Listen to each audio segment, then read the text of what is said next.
Next topic is limits of exponential logarithmic function. म्हणजे आता अशा फंक्शनचं लिमिट फाइंड आउट करायचे की जे फंक्शन कसे असतील, एक्सपोनेन्शियल फंक्शन असेल किंवा लॉगरिथमिक फंक्शन असेल. तसे चार बेसिक रिझल्ट्स आहेत किंवा फॉर्म्युलाज आहेत. Limit x tends to 0 e to the power x minus 1 upon x. ईच्या पॉवरमध्ये जो फंक्शन असेल तो जसाच्या तसा कुठं असायला पाहिजे, डिनॉमिनेटरमध्ये. सेकंड टर्म कशी असेल, -1, तेव्हा त्याचा डायरेक्ट आन्सर काय लिहायचा, लॉग ई किंवा 1. लॉग ई म्हणजेच 1 होते. त्याच्यानंतर सेम हे दोन्ही सारखेच आहेत, फक्त ईच्या ऐवजी इथं काय आहे, A means any number. So limit x tends to 0 A to the power x minus 1 divided by X. याचा आन्सर जसं लॉग ई असतं तसं त्याचा आन्सर कसं असेल, log A. Condition is A greater than 0, A is not equal to 0. Third, limit x tends to 0 1 plus X to the power 1 by X. पहिली जी term आहे ती वर असायला पाहिजे. दुसरी जी टर्म आहे त्याचा रेसिप्रोकल हा त्याच्या पॉवरमध्ये असायला पाहिजे. तेव्हाच आपण डायरेक्ट आन्सर काय लिहायचा, ई. परत एकदा, फर्स्ट टर्म इज 1. जी कुठली सेकंड टर्म असेल ती सेकंड टर्मचा रेसिप्रोकल कुठं असेल, त्याच्या पॉवरमध्ये. तर आन्सर काय लिहायचा, ई. ते तिन्ही फंक्शन जे झाले ते झाले एक्सपोनेन्शियल. त्याच्यानंतर logarithmic. Limit x tends to 0 log of 1 plus x divided by x. Log बाहेर असेल. त्याच्यानंतर जो फंक्शन आहे त्याच्या आतमध्ये जी पहिली टर्म आहे ती 1 प्लस ऑर मायनस काय असेल तरी चालतं. दुसरी जी टर्म आहे ती जशीच्या तशी कुठे असेल, डिनॉमिनेटरमध्ये. तर डायरेक्ट आन्सर काय लिहायचा, 1. तर अशा पद्धतीने चार बेसिक फॉर्म्युला आहेत for exponential and logarithmic limit. Now questions.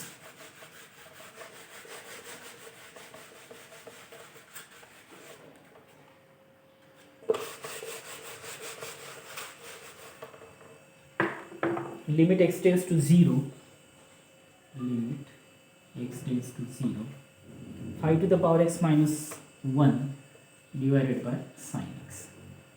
आता न्यूमरेटरचा जो फंक्शन आहे तो आहे एक्सपोनेन्शियल फंक्शन. डिनॉमिनेटरमध्ये जो फंक्शन आहे तो आहे trigonometric function. So numerator and denominator both are divided by x. तर साइन एक्सला कशाची गरज असते, अपॉन एक्सची गरज आहे, म्हणून आपण डिनॉमिनेटरला एक्सने डिवाइड केलं. डिनॉमिनेटरला करतो म्हणून न्यूमरेटरला सुद्धा एक्सने डिवाइड करायचं. लिमिट डिस्ट्रीब्यूट करून टाकू, न्यूमरेटरला द्या, डिनॉमिनेटरला द्या. तर हा जो फंक्शन आहे ही डायरेक्ट व्हॅल्यू आहे 1. त्याच्यानंतर हा जो फॉर्मॅट आहे A to the power x minus 1 upon X याच्यासारखा झाला. म्हणजे न्यूमरेटरचा आन्सर काय झाला, लॉग 5. इथे याच्या ऐवजी 5 आहे, डिवायडेड बाय 1. तर अपॉन 1 लिहिण्याची गरज नाही, सुद्धा answer is log 5. Next question, 5 to the power x minus 3 to the power x. इथे second, limit x tends to 0 5 to the power x exponential function minus 3 to the power x exponential function divided by x. आता formula जो आहे त्या फॉर्म्युलामध्ये काय, second term जी आहे ती आहे -1. इथं आपल्याकडे -1 दिलंच नाही, म्हणून काय करू आपण, -1 प्लस 1ची ॲडजस्टमेंट करू. म्हणजे 5 टू द पॉवर एक्सला -1 दिला आणि 3 टू द पॉवर एक्सच्या जवळ +1 लिहिलं, divided by x. So limit x tends to 0. Now 5 to the power x -1. Second टर्ममधून जर मायनस कॉमन काढलं तर 3 to the power x -1 divided by x. Now numerator contain 2 terms or 2 brackets. Now denominator is distributed over numerator. So we get limit x tends to 0 5 to the power x minus 1 upon x minus limit x tends to 0 3 to the power x minus 1 upon x. दोघांना येतो denominator. इथे -1 नव्हता म्हणून आपण -1 घेतला, असं घेता येत नाही म्हणून +1 घेतला. त्याच्यानंतर पेरिंग केली, इथे मायनस कॉमन काढला म्हणजे सेकंड टर्म -1 झालं, फॉर्म्युला सेट झाला. त्याच्यानंतर डिनॉमिनेटर दोघांना डिस्ट्रीब्यूट केला. आता फॉर्म्युला जर अप्लाय केला तर पहिल्याचा आन्सर येईल लॉग 5 मायनस दुसऱ्याचा आन्सर येईल लॉग 3. म्हणजे लास्ट आन्सर आपला झाला log of 5/3. Log a minus log b that is log of a by b. अशा पद्धतीनं second question. Next question, limit x tends to 0 1 plus 5x by 6 to the power 1 by x. आता पॉवरमध्ये 1 by x म्हणजे आपला formula कोणता लागेल, limit x tends to 0 1 plus x raise to the power 1 by x is equal to e. हाच formula लागेल कारण पॉवरमध्ये 1 बाय एक्स आहे. आता याला कसं लिहायचं, लिमिट एक्स टेन्स टू 0. पहिला जो इलिमेंट आहे तो 1 आहे, चांगली गोष्ट. दुसरा जो इलिमेंट असेल किंवा दुसरी जी टर्म असेल त्याचा रेसिप्रोकल त्याच्या पॉवरमध्ये असायला पाहिजे. आता इथे second term is 5x by 6. आपल्याकडे पॉवरमध्ये आहे का 5x बाय 6, नाही, म्हणून आपण लिहायचं 5x बाय 6चा रेसिप्रोकल दॅट इज 6/5x. हे आपण आपल्याकडे लिहिलं. आता काय करायचं, याच्या पॉवरमध्ये 6/5xचा परत रेसिप्रोकल म्हणजेच 5x/6. तर ही झाली ॲडजस्टमेंट. 5x/6चा रेसिप्रोकल काय, 6/5 तो घेतला, असं घेता येत नाही म्हणून परत त्याच्या पॉवरमध्ये त्याचा रेसिप्रोकल घेतला. या दोघांचं मल्टिप्लिकेशन होते, कॅन्सल होते. ऑलरेडी इथे काय आहे 1/x. आता लिहून टाका. परत एकदा फर्स्ट टर्म 1 आहे त्याच्यामुळे त्याची चेंज करायची गरज नाही. सेकंड टर्म जी असेल त्याचा रेसिप्रोकल त्याच्या पॉवरमध्ये घेतला, परत त्याचा रेसिप्रोकल त्याच्या पॉवरमध्ये घेतला, त्याच्यामुळे ही जी व्हॅल्यू ही 1 होऊन जाते कॅन्सलेशन केल्यानंतर. ऑलरेडी इथे काय दिलेलं आहे 1/x, so right here 1/x. ना याची जी लिमिट आहे ती लिमिट किती फॉर्म्युलानुसार ई, सो ई इथे एक्स कॅन्सल झाला आणि इथे काय राहिलं 5/6, so e⁴ 5/6 is the answer.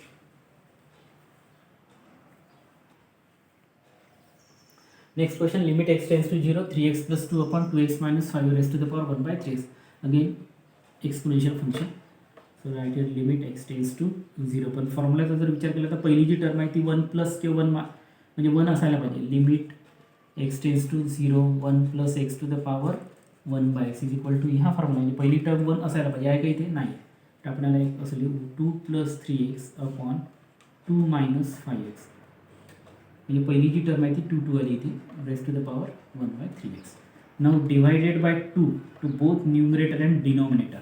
म्हणजे याला जर 2 ने डिवाइड केलं तर 1 मिळेल, इथे 2 ने डिवाइड केलं तर 3x/2 होईल अपॉन इथे 2 ने डिवाइड केलं 1 राहील, इथे 2 ने डिवाइड केलं 5x/2 होईल. सो न्यूमरेटर आणि डिनॉमिनेटर दोघांनी कशाने डिवाइड केलं 2 ने. का बरं डिवाइड केलं, कारण पहिली जी टर्म आहे ती 1 आली पाहिजे म्हणून. Now distribute this power to both numerator and denominator. Limit x tends to 0, 1 plus 3x/2 raised to the power 1/3x upon limit x tends to 0, 1 minus 5x/2 raised to the power 1/3x. दोघांनाही आपण power distribute केला. आता इथे formula apply करता येईल. फक्त काय करायचं आहे, limit x tends to 0, 1 plus जो नंबर आहे 3x/2 तो जसाच्या तसा त्याचा रेसिप्रोकल इथे पॉवरमध्ये असायला पाहिजे म्हणजे 2/3x आणि म्हणून परत 3x/2. सिम्पल ॲडजस्टमेंट आहे. ऑलरेडी इथे कोण आहे 1/3x डिवायडेड बाय, आता इथे मायनस आहे, so limit x tends to 0, 1 minus 5x/2. तर याचा रेसिप्रोकल काय -2/5x. चिन्ह सकट घ्यायचं, चिन्ह सोडायचं नाही. त्याचा परत रेसिप्रोकल -5x/2 इंटू इथे काय आहे 1/3x. अशा पद्धतीने ॲडजस्टमेंट. मग याची लिमिट 1, इथे x कॅन्सल, 3 कॅन्सल, इथे x cancel. So 1 sorry limit 1 नाही, लिमिट किती असते ई.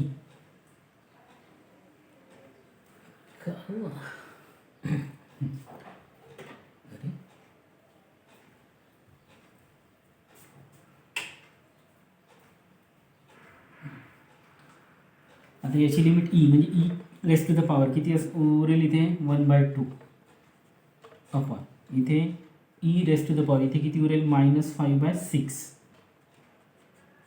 पॉवर निगेटिव्हचा पॉझिटिव्ह करून टाका, e⁴ 1/2 इंटू e⁴ 5/6. बेस जर इक्वल असेल तर पॉवर पॉवरची करते ॲडिशनचं 1/2 प्लस 5/6. सो 3 to the 6, 3 + 5 8, 8/6 ईच्या पॉवरमध्ये 8/6 म्हणजे 2 8 2 6 4/3 e raised to the power 4/3 is the answer. So this is very simple question. Next question is limit x tends to 0, log 4 plus log of 0.25 plus x divided by x. So log a plus log b is equal to log of ab.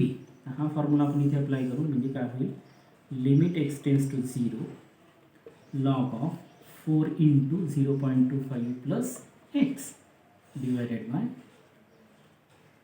x.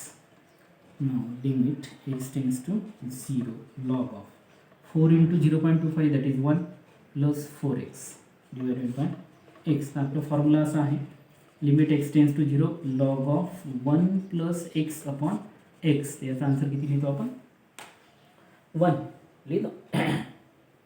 आता 1 plus x upon x, तर पहिली जी term आहे ती 1 आहे, इथे आहे already. Second term as it is इथे असायला पाहिजे, इथे 4x आहे, इथे काय फक्त x. So make adjustment of 4 here.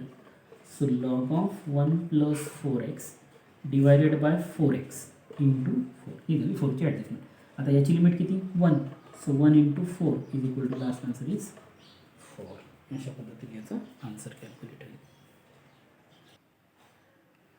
Now next question, limit x tends to 0, e⁴ 2x plus e⁴ -2x minus 2 upon x sin x. So here exponential function as well as trigonometric function is given. आता इच्या पॉवरमध्ये -2x आहे म्हणून त्याला आपण काय करू 1/e⁻²x म्हणजे हा जो पॉवर निगेटिव्ह आहे तो काय होईल पॉवर पॉझिटिव्ह. पॉवर निगेटिव्ह आहे त्याला पॉझिटिव्ह करायचं असेल तर 1 लिहून टाकू. त्याच्यानंतर प्रत्येकाला e⁻²x ने इथे मल्टिप्लाय करता येईल म्हणजे न्यूमरेटर आणि डिनॉमिनेटर दोघांनी कशाने मल्टिप्लाय करा e⁻²x किंवा क्रॉस मल्टिप्लिकेशन करा कसंही विचार करू शकतो आपण. याला e⁻²x ने मल्टिप्लाय केलं म्हणजे याचा स्क्वेअर झाला.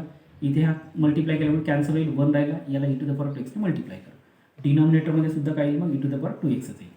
आता हा जो e⁻² आहे की डायरेक्ट लिमिट काढता येते कारण हा 0 होत नाही. e⁻² × 0 म्हणजेच e⁻0 आणि e⁻0ची व्हॅल्यू किती असते 1.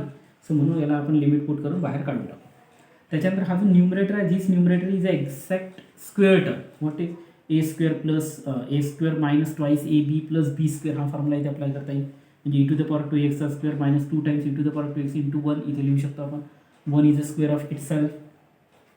So this is numerator and which is square of e⁻²x - 1 म्हणजे आपण याच्याऐवजी e⁻²x - 1चा होल स्क्वेअर लिहू शकतो. सिंपल थिंग अशी आहे की डिनॉमिनेटरमध्ये जर 2 फॅक्टर आहेत याचाच अर्थ न्यूमरेटरमध्ये सुद्धा 2 फॅक्टर असायला पाहिजे. आता x sin x खाली राहील ऑलरेडी आहेच तो. नाव numerator and denominator both are divided by x². आता इथे होल स्क्वेअर आहे त्याच्यामुळे अपॉन x होल स्क्वेअर असं लिहू शकतो आपण. खाली x² ने डिवाइड करून टाकू. इथे एक x कॅन्सल होऊन जाईल. sin x अपॉन x ची लिमिट 1 आणि आता राहिला हा e⁻²x - 1 पण इथे xच आहे. तर हिच्या पॉवरमध्ये जी टर्म आहे ती जशीच्या तशी खाली असायला पाहिजे. नाही कशाची गरज आहे 2ची आणि म्हणून इथे 2 ने मल्टिप्लाय करा आणि इथे 2 ने मल्टिप्लाय करा. न्यूमरेटर डिनॉमिनेटर दोघांनी 2 ने मल्टिप्लाय करा. आता याची जी लिमिट आहे ती लिमिट काय असेल log e आणि ह्या 2चा होल स्क्वेअर आहे. log ईची व्हॅल्यू किती असते 1. 1 × 2 दॅट इज 2. 2चा होल स्क्वेअर म्हणजे 4. अशा पद्धतीने आपल्याला लास्ट आन्सर काय मिळेल 4 मिळेल. Next question limit x tends to 0 21⁻x - 7⁻x - 3⁻x + 1. आता इथे एक्सपोनेन्शियल फंक्शन पण आहे. डिनॉमिनेटरमध्ये x × log of 1 + x आहे म्हणजे लॉगरिथमिक फंक्शन पण आहे. Limit x tends to 0. 21⁻x आपण असं लिहू शकतो 7⁻x × 3⁻x - 7⁻x - 3⁻x + 1 divided bye इथे x × log of 1 + x as it is. फक्त याला चेंज केलं 7⁻x × 3⁻x. इथे आपण कॉमन काढू शकतो 7⁻x म्हणजे इथे होईल 3⁻x - 1. इथे -1 कॉमन निघेल म्हणजे इथे होईल 3⁻x - 1. सिम्पल फॅक्टरायझेशन आहे. आपण फॅक्टरायझेशन खूपदा केलेलं आहे. So 1 + x. Now numerator contain first factor 3⁻x - 1, second factor 7⁻x - 1 upon x log of 1 + x. आता a⁻x - 1 सारखं झालं. हा a⁻x - 1 सारखं झालं. त्याच्या डिनॉमिनेटरमध्ये काय असायला पाहिजे x आणि म्हणून numerator denominator both have divided by x². कारण 2 फॅक्टर आहेत म्हणून. So 3⁻x - 1 upon x × 7⁻x - 1 upon x अशा पद्धतीने x × x² ने डिवाइड केलं. x log of 1 + x याला पण कशाने डिवाइड करायचं x² ने. इथे एक x कॅन्सल झाली. आता पहिल्याची लिमिट किती log 3.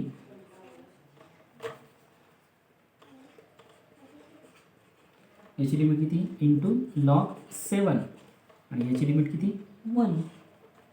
याचं मल्टिप्लिकेशन होत नाही. So the answer is log of 3 × log of 7.